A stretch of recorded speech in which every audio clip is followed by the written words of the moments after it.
Good Saturday morning. Today's gospel. This is one that touches me because it has a real, to me, a monastic bite to it, touch to it.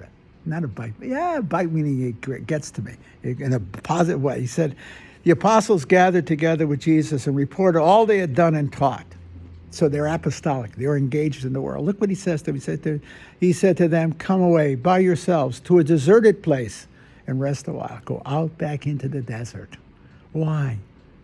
Because that's where the primal experience occurs. For him, it's the cross. Calvary, the ancient Jew, was the desert, the Sinai desert, you see?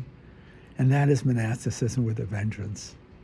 See? People were coming and going in great numbers, and they had no opportunity even to eat. So they went off in the boat. The boat is always the church. So they went off by themselves. They went off in the boat by themselves to a deserted place. Okay? I don't know how that works. How do you get a boat in the desert? Okay? Whatever. I'm sure it worked out. Now, people saw them leaving, and many came to know about it. They hastened there on foot from all the towns and arrived at the place before them. So in the desert, people are flocking to him. Jesus, when Jesus disembarked and saw the vast crowd, it must have been so, oh, I don't want to try it. This is just interesting. His heart was moved with pity for them, for they were like a sheep without a shepherd. He began to teach them many things. You see, he takes his apostles into the desert to refresh them, but in the end is in order to serve the church, to serve them. See? It's not meant to be an escape, fugamundi, flee the world. Not meant to flee the world. Is to go into the desert in order to enrich the world, to re-engage it. And that is monasticism. And that, to me, was my own very real, passionate experience. I'll tell you, we were an interesting order. The orders that, there was a whole group of us, I guess a bunch of us, that practiced full monasticism and fully apostolic lives. I think they might have called us mixed orders or something like that. We were not just monastic like the Benedictines and the Trappists. Those are quintessential monasticism. But we practiced the exact life of the Trappist life, in a sense. Silence all day, chanting the divine office 5 times a day, mental prayer in common, in silence, an hour and a half a day. Huh?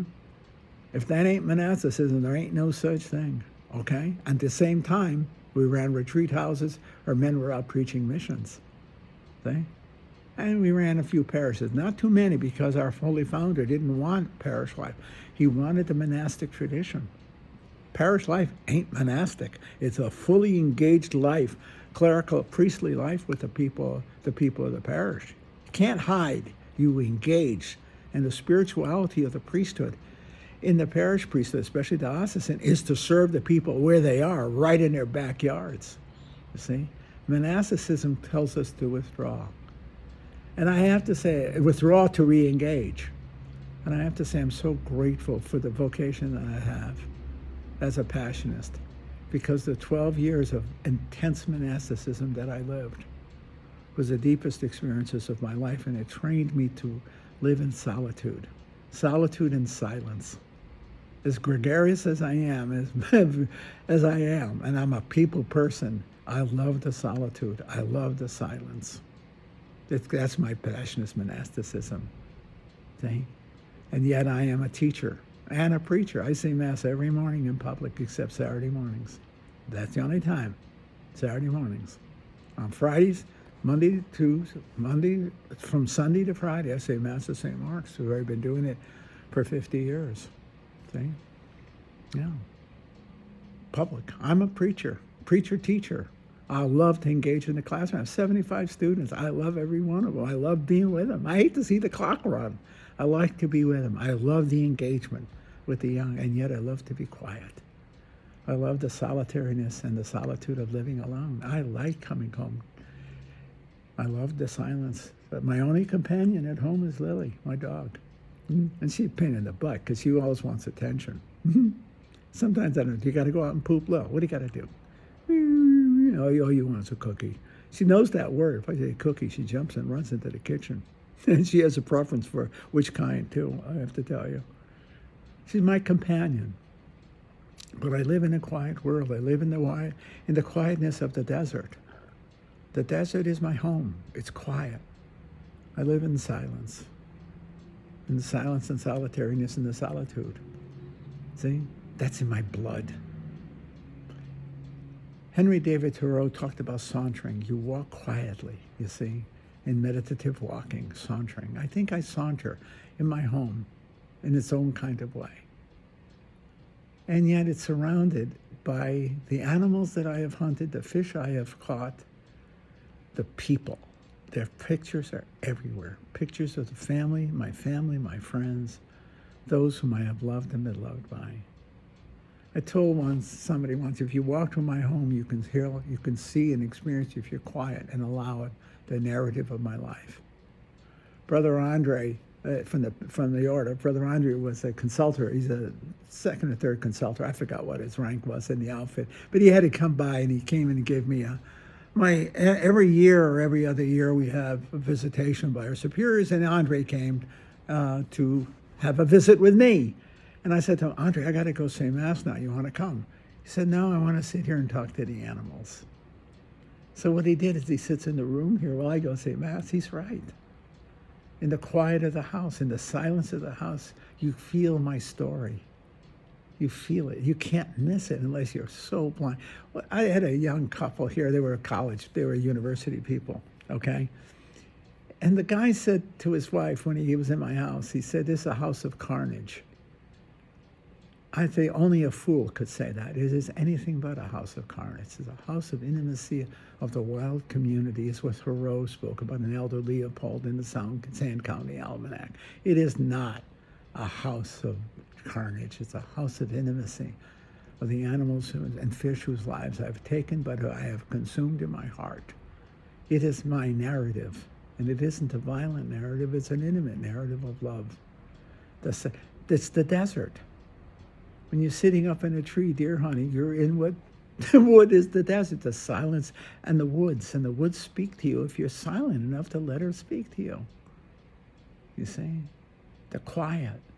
And the world will come around alive to you and tell you her secrets. But you have to have your heart open to her secrets.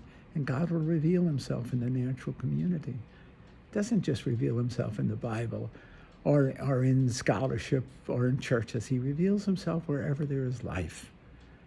In the desert where he mostly revealed himself to the ancient Jews. And he reveals himself to the apostles in Christ who go out in the desert together in order to come home and teach. Come back to the people to teach about the wonders of God's presence. And he brings food and life and healing. And hopefully that's what we do. Especially we monks. We don't flee the world, fuga mundi. I'm not fleeing the world. I'm distancing myself in order to return in love to her because I love the world. I love the natural community. I love everything about her. But if I withdraw, it's to be silent so she can speak to me and speak to my heart. Be silent and know that I am God. Be silent and know that I am God. Be silent in the woods. Be silent in life. Saunter with Henry David Thoreau. Saunter in your garden and let the garden speak to you. Let her speak to you tenderly in your heart. See? The monks said it right when they went out in the desert. Did they go to flee the world? I don't know. But if they went to discover the beauty of the world in the silence of the desert, then they have touched the real. And in so doing, by their lives, they proclaim to the world the holiness and beauty of God present in all the dynamics of life itself. In the trees, the birds, the animals. Think Francis. Eh? I even think St. Paul of the Cross. Certainly in my life. See, the wolf speaks to me.